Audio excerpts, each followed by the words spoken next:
आगे नंबर 3, हाँ, फिर शैतानी जज्बात से दूर होकर मेरी तकरीर सुनो।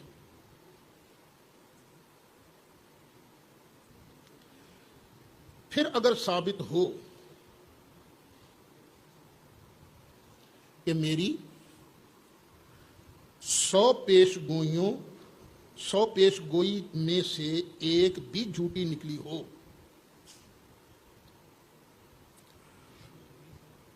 हाँ, फिर अगर साबित हो कि मेरी 100 पेशगोई में से एक भी झूठी निकली हो, तो मैं इकरार करूंगा कि मैं काजिब हूं।